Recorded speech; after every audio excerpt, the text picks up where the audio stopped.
Hello, it's Leela here for Tarotopia.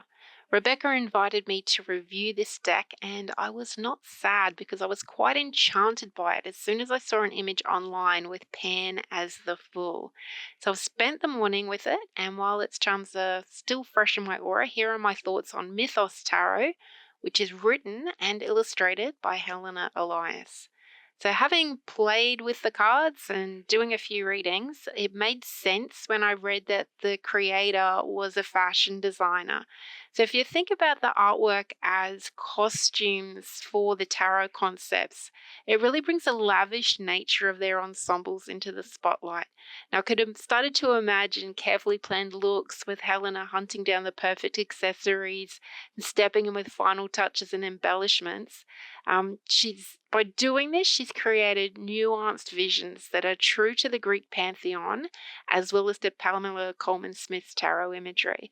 So you don't need to go out and relearn the tarot because all the elements that you're familiar with are right there. And if you are new to tarot, that's okay too, as the guidebook has everything you need to start on your magnificent tarot journey.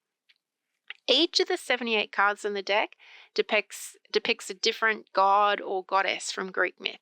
So, as well as those members of the pantheon that we're all familiar with, like Apollo and Poseidon, this deck gives us the opportunity to work with lesser known deities like Plutos, Pontos, and Phobos. The guidebook meanings include some info on each of the deities, so you don't need to come to the deck with an encyclopedic knowledge of Greek myth or any knowledge at all.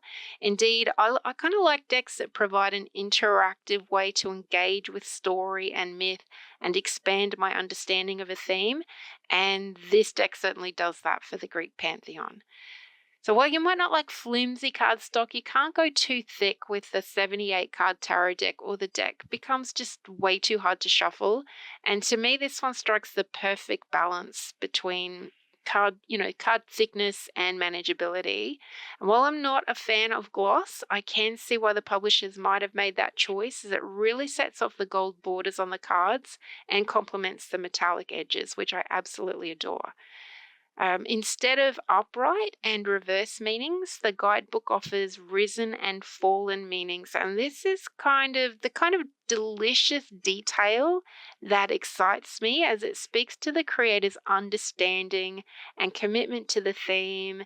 It's just a little textual way to world build and to bring us in to the world of that they're creating with the Greek pantheon here. It's speaking of the guidebook.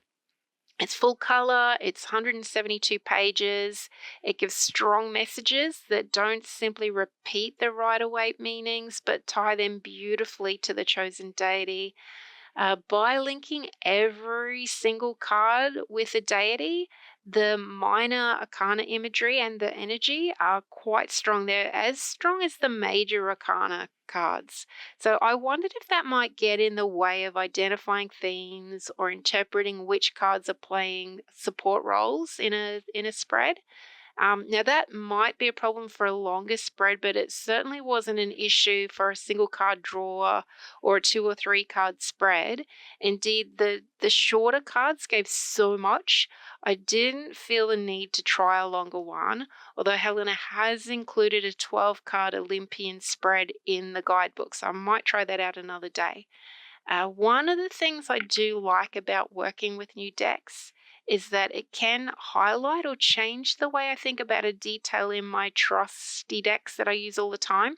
I'm comparing this one here with my 1971 edition of the Rider deck, and you'll see the skeletal hand here holding the staff on the 8 of Cups is just one of those details that made me revisit that imagery and have a little bit of a think about it and change my way of looking at it. So I have a feeling I'll use this deck for 2 or 3 card readings with an oracle card as a clarifier. So I pulled some different oracle decks and had a go just to see how well the Mythos Tarot plays with others. And I was not disappointed. I love the way Mythos Tarot and Maxingad Zoologica complemented each other's energy. Sharina Star's fortune cookies provided quite a bit of contrast, which worked surprisingly well. But as the as the images are so powerful, I was curious about pairing Mythos Tarot with another deity deck, but I let any concerns I had about that go as soon as I pulled this clarifier from Dream Goddess Empowerment deck by Kelly Sullivan Walden. I was like, okay, wow.